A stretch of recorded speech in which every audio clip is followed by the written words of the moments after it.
श्री गणेशाय नमः। सर्वांना मी आता 12 ज्योतिर्लिंगांविषयी माहिती सांगणार आहे। त्यापैकी एका ज्योतिर्लिंगाविषयी आपण प्रत्येक व्हिडिओमध्ये माहिती घेऊ। सर्वात प्रथम सोमनाथ ज्योतिर्लिंग। इथे यांनी मेन्शन केलेला आहे की शिवाची जी 12 ज्योतिर्लिंग आहेत त्यापैकी पहिला मान या ज्योतिर्लिंगाचा आहे। प्रजापती दक्षाला 16 कन्या होत्या।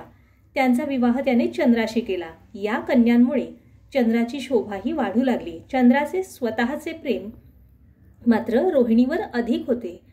त्यामुळे इतर 15 जणी दुःखी झाल्या। त्यांनी दक्षाकडे या संबंधाने तक्रार केली व त्या चंद्राला त्याबद्दल समजावून सांगितले व असा भेदभाव पुन्हा न करण्याची विनंती केली। परंतु चंद्राने दक्षाच्या विनंतीकडे दुर्लक्ष केले व तो रोहिणीवर अधिक प्रेम करू लागला। इतर 15 जणींना तो महत्त्व देईनासा झाला। दक्षाच्या कानावर ही गोष्ट गेल्यामुळे तो अधिकच चिडला। अपमानित झालेल्या दक्षाने चंद्राला शाप दिला, हे चंद्रा, वारंवार विनंती करूनही तू माझे ऐकले नाहीस। तू आता क्षयरोगी होशील। चंद्र आता क्षयरोगी पीडित झाला। सर्वत्र गोंधळ माजला। देव ऋषीजन चिंतित झाले। सर्व देव चंद्रासहित ब्रह्मदेवाकडे गेले व त्यांनी त्यांची प्रार्थना केली। तेव्हा ब्रह्मदेव म्हणाले की मी एक मार्ग सांगतो। चंद्रासहित तुम्ही सर्व देवांनी प्रभास नावाच्या शुभ ठिकाणी जा। तेथे मृत्युंजय मंत्राने शंकराची आराधना करा। शिवलिंगाची स्थापनाही तेथे करा। त्यायोगे शिव प्रसन्न होतील व ते यातून मार्ग दाखवतील।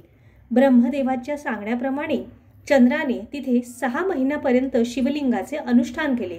10 कोटी मृत्युंजयाचा जप व हवन केले। तेव्हा शंकर प्रसन्न झाले। मग चंद्र त्यास म्हणाला, शंभो शिवशंकरा, माझा क्षय दूर करा, मला क्षमा करा।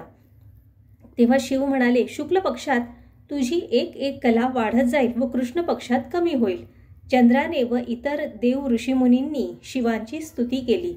शिवास तेथे वास्तव्य करण्यास सांगितले। शिव हा तेथे सोमनाथ या नावाने राहू लागला व त्यांच्या समवेत ब्रह्मदेवाचेही वास्तव्य तेथेच असते। चंद्रकुंड नावाचे एक कुंड आहे। त्या कुंडात स्नान केले असता सर्व पापांचा नायनाट होतो। सोमनाथांच्या उपासनेमुळे क्षयरोग, कोढ यांचा नाश होतो। पार्वतीपते हर हर महादेव।